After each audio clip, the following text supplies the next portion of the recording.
She is a 4-time Moth Story Slam winner, and she has been at the Liar Show, and we're so excited to have her. Please give it up for Sandi Marx. So I'm 23 years old, and it's a hot July day, and I'm on my way to work, and I'm feeling pretty fucking good about myself.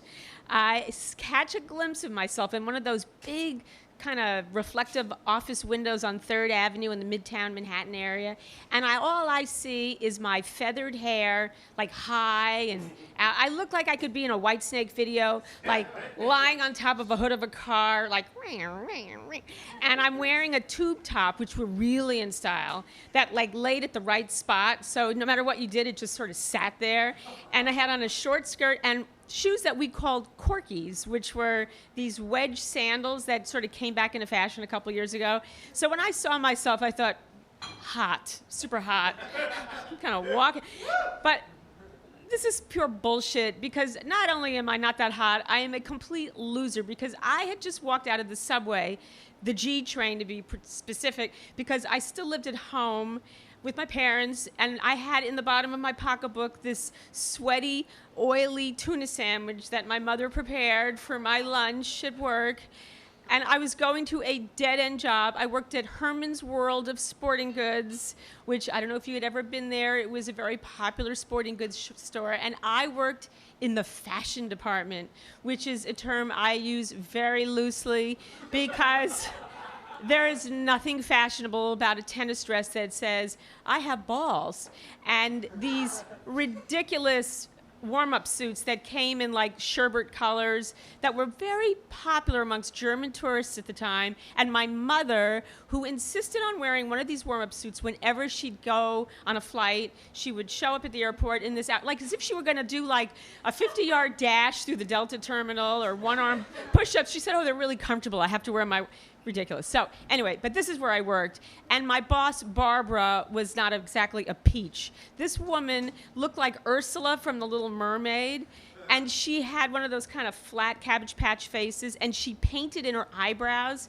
So and they were really highly arched. So she always looked either shocked or not necessarily confused, but definitely she was thinking, you're fucking with me, right? And she always had that look on her face.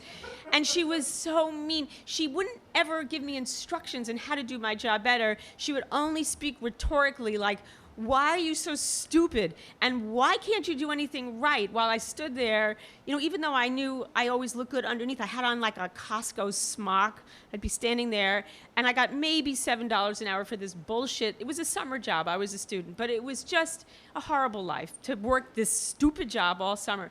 So on this one particular day, though, I was in a good mood, because I had just gone out with this guy, Steven, who I really liked, and we were going on our 3rd date that night, which meant that this was going to be business night. And I was so excited about Steven, because he was a recent school graduate, and he was really nice, and he was just a great guy, and I thought, oh my God, this could be it. So even though I hated this ridiculous job, where, by the way, my only responsibilities were putting those like ridiculous alarm tags on clothing items, which were usually like ivy green golf pants, like somebody was really gonna fucking steal these golf pants. So, and I would sit there, and obviously I wasn't even doing it very well, but that was my job. But on this one particular day, instead of having my break or my lunch in the break room, which wasn't a break room, it was a closet where all the like stock guys would sit and scratch off their lottery tickets while they were smoking, because everyone was smoking everywhere back then. But this day, I was going to go and buy new underpants and a new bra for my date 3 with Steven, because this was it. We were going to go on downtown. So, okay. So it's the summer. It's hot. It's 3rd Avenue, 51st Street. Right across the street from Herman's is the Rainbow Shops. I mean, heaven, right? Okay. Now, if you don't know Rainbow, it's like, I guess it's sort of like an H&M mixed with Marshalls. It's cheap, everything you need, casual separates, whatever you want, they have it. Pajamas, bras, panties. So I figure, okay, so I take off my smock, I go across 3rd Avenue, and I open up the door to Rainbow, and it's beautiful air conditioning wafting, and the Bee Gees are on the stereo. You can hear them singing Staying Alive. It's like I walked into Oz. I am so happy to be across the street. So I find the rack, 34B bras, underpants to match, right underneath. And I'm going through everything. I'm so excited. I'm looking for what I need, and I'm pulling shit off. And then all of a sudden, I hear the door open, and I can feel like humidity and trouble. Trouble. This guy walks in, beady eyes, dirty hair. He is not there for squirts or culottes or a camisole. And I'm right. Within maybe 3 minutes, he goes right up to the cashier, who's at the front of the store. He whips out a gun, he points it at her, and he says, "Give me all your money." And there may be 5 customers in the store. We just freeze. And then he whips around, and he says, "Put your hands up." And I'm looking at this gun. I mean, I don't know for sure. I've only watched like Mannix and Hawaii Five-0, but it looks like a gun. So everyone just right away, we lift our arms. Now, in my right hand, I'm holding 2 fiber-filled 34B push-up bras. In my left hand, Days of the Week underpants that complemented the bras in kind of a fetching, but I'm not a whore kind of way. And all I can think about is the irony. My mother used to always say, always leave the house in nice, clean underpants, because if you get hit by a car and you get taken off to the emergency room, there could be a single Jewish intern working on you. Like, really, like a doctor's going to be interested in some mangled young person. And you need to have the fresh underpants. But no, I'm holding the good underpants. I'm wearing like gray Carters for her, like up to here. And they're old and they're not great. And they got like one of those errant little elastics splashing around. Okay, and the second thought, so I'm wearing the bed underpants, and the second thought is, fuck, my mother will not find the right attractive photograph to give the Daily News or the Post, because this will definitely make, the paper, and they're going to find some ridiculous high school graduation picture of me, and this is how I'm going out. I'm going out in dirty underpants with a bad picture. This is all I'm thinking about.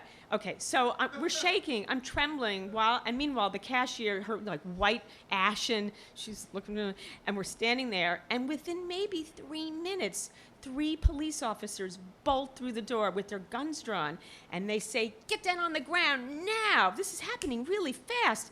So I do. I get down on the ground.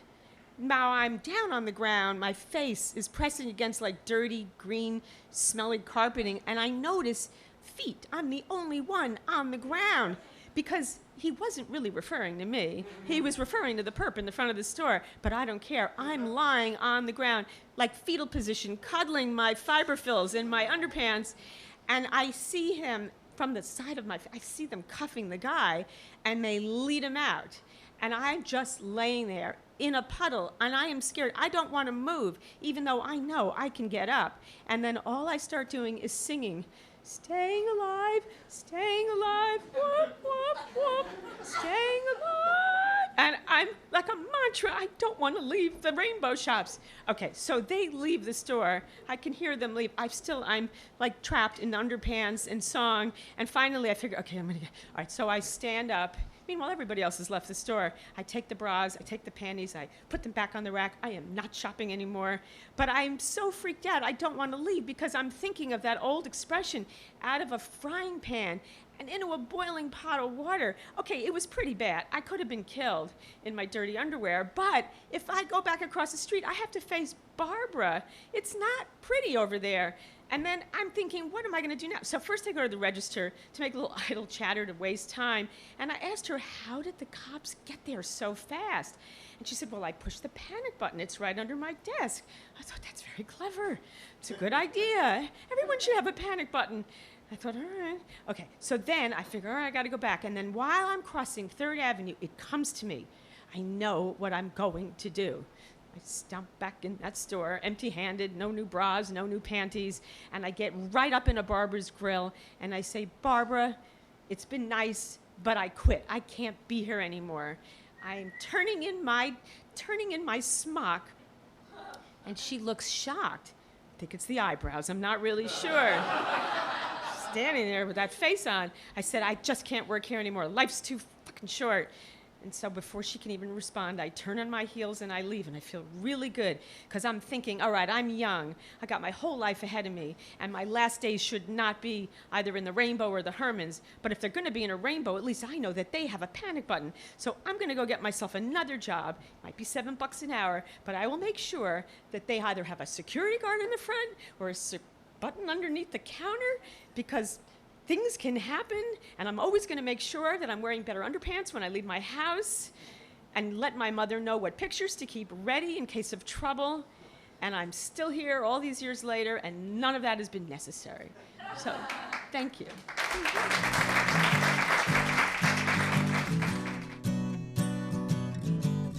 Yum's the word